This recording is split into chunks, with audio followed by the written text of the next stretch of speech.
ನನ್ನ ಎಲ್ಲಾ ಯೂಟ್ಯೂಬ್ ವೀಕ್ಷಕರಿಗೆ ನಮಸ್ಕಾರ. ಹಾಗೂ ಯಾರೆಲ್ಲ ನನ್ನ ಯೂಟ್ಯೂಬ್ ಚಾನೆಲ್ ಅನ್ನು ಸಬ್ಸ್ಕ್ರೈಬ್ ಮಾಡಿಲ್ಲ ಪ್ಲೀಸ್ ಸಬ್ಸ್ಕ್ರೈಬ್ ಮಾಡಿ ಯಾಕೋ ಲೈಕ್ ಮಾಡಿ. 2024 ರ ಜೂನ್ ತಿಂಗಳಿನಲ್ಲಿ ಅನೇಕ ಗ್ರಹಗಳು ತಮ್ಮ ರಾಶಿಗಳನ್ನು ಬದಲಾಯಿಸಲಿವೆ. ಇದು ಎಲ್ಲಾ 12 ರಾಶಿಗಳ ಜನರ ಮೇಲೆ ಪರಿಣಾಮ ಬೀರುತ್ತದೆ. ಜೂನ್ ತಿಂಗಳಲ್ಲಿ ಸೂರ್ಯ ಮತ್ತು ಶುಕ್ರ ಸೇರಿದಂತೆ 6 ದೊಡ್ಡ ಗ್ರಹಗಳ ರಾಶಿಚಕ್ರ ಚಿಹ್ನೆಗಳು ಬದಲಾಗಲಿವೆ. ಜ್ಯೋತಿಷ್ಯದ ಲೆಕ್ಕಾಚಾರದ ಪ್ರಕಾರ ಜೂನ್ 1 ರಂದು ಮಂಗಳವು ಮೇಷಕ್ಕೆ ಸಾಗುತ್ತದೆ. ಇದರ ನಂತರ ಜೂನ್ 12 ರಂದು ಶುಕ್ರವು ಮಿಥುನ ರಾಶಿಯನ್ನು ಪ್ರವೇಶಿಸುತ್ತದೆ.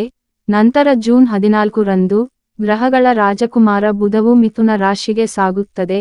ನಂತರ ಜೂನ್ 29 ರಂದು ಮಿಥುನವನ್ನು ತೊರೆದ ನಂತರ ಅದು ಕರ್ಕಕ್ಕೆ ಸಾಗುತ್ತದೆ. ತಿಂಗಳ ಮಧ್ಯದಲ್ಲಿ ಸೂರ್ಯನು ಮಿಥುನ ರಾಶಿಯಲ್ಲಿ ಸಾಗುತ್ತಾನೆ. ಹೀಗಾಗಿ ಸ್ವಲ್ಪ ಸಮಯದವರೆಗೆ ಮಿಥುನದಲ್ಲಿ ಶುಕ್ರ, ಬುಧ ಮತ್ತು ಸೂರ್ಯನ ಸಂಯೋಗ ಇರುತ್ತದೆ. ತಿಂಗಳ ಕೊನೆಯಲ್ಲಿ ಶನಿ ದೇವನು ಕುಂಭ ರಾಶಿಯಲ್ಲಿ ಹಿಮ್ಮುಖ ಹಂತವನ್ನು ಪ್ರವೇಶಿಸುತ್ತಾನೆ. ಈ ಗ್ರಹಗಳ ಶುಭ ಪರಿಣಾಮದಿಂದಾಗಿ ಈ ತಿಂಗಳು 12 ರಾಶಿಗಳ ಭವಿಷ್ಯ ಹೇಗಿರಲಿದೆ? ಆರ್ಥಿಕವಾಗಿ, ವೃತ್ತಿ ಜೀವನದಲ್ಲಿ, ಕೌಟುಂಬಿಕ ಹಾಗೂ ಪ್ರೀತಿಯ ಜೀವನದಲ್ಲಿ ಯಾವ ರಾಶಿಯವರಿಗೆ ಅದೃಷ್ಟದ ಯೋಗವಿದೆ? ಯಾರಿಗೆ ಲಾಭ, ಯಾರಿಗೆ ನಷ್ಟವಾಗಲಿದೆ ಎನ್ನುವುದರ ಮಾಸಿಕ ಫಲದ ಮಾಹಿತಿ ಇಲ್ಲಿದೆ. ವೃಷಭ ರಾಶಿಯವರಿಗೆ ಜೂನ್ ತಿಂಗಳು ಬಹಳ ಮುಖ್ಯವಾಗಿರುತ್ತದೆ. ಈ ಅವಧಿಯಲ್ಲಿ ನೀವು ಕೆಲವು ಕೆಲಸಗಳಿಗಾಗಿ ವಿದೇಶಕ್ಕೆ ಹೋಗಬಹುದು.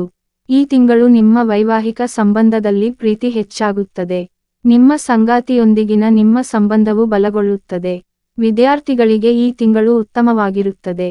ನೀವು ಎಲ್ಲಾ ಸವಾಲುಗಳನ್ನು ಜಯಿಸುತ್ತೀರಿ, ನಿಮ್ಮ ಏಕಾಗ್ರತೆ ಹೆಚ್ಚಾಗುತ್ತದೆ. ವೃಷಭ ರಾಶಿಯವರ ಕುಟುಂಬ ಸಂಬಂಧಗಳು ಅನುಕೂಲಕರವಾಗಿರುತ್ತದೆ. ನಿಮ್ಮ ಪೋಷಕರಿಂದ ನೀವು ಸಂಪೂರ್ಣ ಬೆಂಬಲವನ್ನು ಪಡೆಯುತ್ತೀರಿ. ವೃತ್ತಿ ಕ್ಷೇತ್ರದಲ್ಲಿ ಈ ತಿಂಗಳು ಅನುಕೂಲಕರವಾಗಿರುತ್ತದೆ. ಉದ್ಯೋಗದಲ್ಲಿ ಬಡ್ತಿ ಸಿಗಲಿದೆ. ನೀವು ವ್ಯಾಪಾರದಲ್ಲಿ ನಿರೀಕ್ಷಿತ ಯಶಸ್ಸನ್ನು ಪಡೆಯುವ ಸಾಧ್ಯತೆಯಿದೆ. ಜೂನ್ ತಿಂಗಳಲ್ಲಿ ನಿಮ್ಮ ಆತ್ಮವಿಶ್ವಾಸ ಹೆಚ್ಚಾಗುತ್ತದೆ. ಈ ತಿಂಗಳು ನಿಮ್ಮ ವ್ಯಾಪಾರವನ್ನು ಹೊಸ ಕ್ಷೇತ್ರಗಳಿಗೆ ವಿಸ್ತರಿಸಲು ನಿಮಗೆ ಸಾಧ್ಯವಿದೆ, ಅದು ಸಹಾಯಕವಾಗಿರುತ್ತದೆ. ಪ್ರೇಮಿಗಳಲ್ಲಿ ಹೊಸ ಉತ್ಸಾಹ ಮೂಡಲಿದೆ. ಈ ತಿಂಗಳು ನಿಮ್ಮ ಮಾನಸಿಕ ಆರೋಗ್ಯಕ್ಕೆ ಗಮನ ಕೊಡಿ, ಅದು ನಿಮ್ಮ ದೈಹಿಕ ಆರೋಗ್ಯದ ಮೇಲೆ ಪರಿಣಾಮ ಬೀರಬಹುದು. ನಿಮಗೆ ಈಗ ಗುರುಬಲ ಇಲ್ಲ ಆದರೆ ರಾಹುಬಲ ಇದೆ. ಮತ್ತು ಶನಿ ನಿಮಗೆ 10ನೇ ಮನೆಯಲ್ಲಿ ಸ್ವಂತ ಮನೆಯಾದ ಕುಂಭರಾಶಿಯಲ್ಲಿ ಇದ್ದು ವೃತ್ತಿಬದುಕಿಗೆ ಭದ್ರತೆ ಒದಗಿಸುತ್ತಾನೆ. ಮತ್ತು ಹೆಚ್ಚಿನ ಒಳ್ಳೆಯದು ಇಲ್ಲದಿದ್ದರೂ ಕೆಡಕು ಮಾಡಲಾರ. ರಾಹು ನಿಮಗೆ ಲಾಭಸ್ಥಾನದಲ್ಲಿ ಇದ್ದು ಹಣಬಲವನ್ನು, ಧೈರ್ಯವನ್ನು, ಕೆಲಸ ಸಾಧಿಸಿಕೊಂಡು ಬರುವ ಛಾತಿಯನ್ನು ಹೋರಾಟ ಮಾಡುವ ಗುಣವನ್ನೂ ಕೊಡುತ್ತಾನೆ.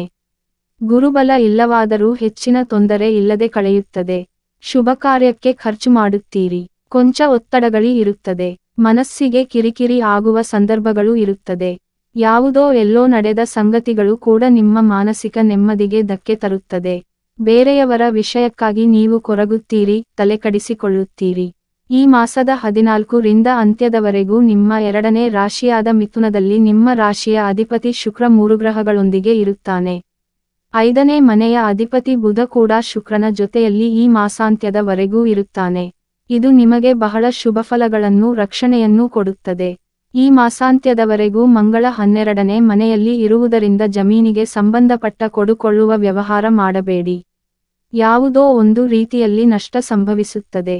ನಿಮ್ಮ ರಾಶಿಯಲ್ಲೇ ಇರುವ ಗುರು 7ನೇ ಮನೆಯನ್ನು ನೋಡುವುದರಿಂದ ನಿಮ್ಮ ಸಂಗಾತಿಗೆ ಲಾಭ ಇದೆ.